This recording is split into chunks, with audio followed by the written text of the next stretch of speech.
Hello guys, ఈరోజు అయితే పొద్దున్న లేవగానే ఫ్రెష్ అప్ అయిపోయి మమ్మీ దగ్గరికి అయితే వెళ్ళాం అనమాట. ఈవిడే మన మాతృమూర్తి. ఆ తర్వాత టెంపుల్కి వెళ్ళినాం. ఏంది ఎప్పుడు లేని వీడి టెంపుల్కి వెళ్తున్నాడు అని చూస్తున్నారా? ఈరోజు అయితే మన బర్త్డే గైస్, అందుకనే మనం అయితే టెంపుల్కి వెళ్ళినాము.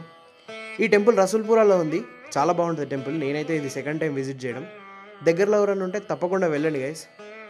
ఇంకా ఆ తర్వాత రూమ్కి వెళ్ళిపోయాం. మనకు కొన్ని గిఫ్ట్స్ అయితే వచ్చినాయి అనమాట. అవి ఏందో చెక్అవుట్ చేస్తే ఒక ఫోటో ఫ్రేమ్ అయితే వచ్చింది. అదైతే చాలా బాగుంది గైస్, నాకైతే బాగా నచ్చింది. ఇంకా ఆ తర్వాత మన కోసం పాయసం కూడా పంపించారు. పాయసం కూడా టేస్ట్ చేసేసాం అనమాట. ఫుల్ టేస్టీగా ఉండే. Thank you for that. ఇంకా ఈవినింగ్ అయితే కేక్ కటింగ్ కోసం వెళ్ళిపోయాం. వీళ్ళే నా ఫ్రెండ్స్ అనమాట. కేక్ కటింగ్ అయిపోయిన తర్వాత ఇంకా నైట్ కేఎఫ్సీకి వెళ్ళాం.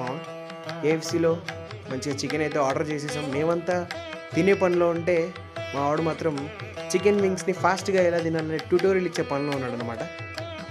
వాహ్, ఎంత వైనంగా తింటున్నాడో చూడండి. అంతే గైస్, ఇంకా ఈ బర్త్డే అయితే ఇలా జరిగింది.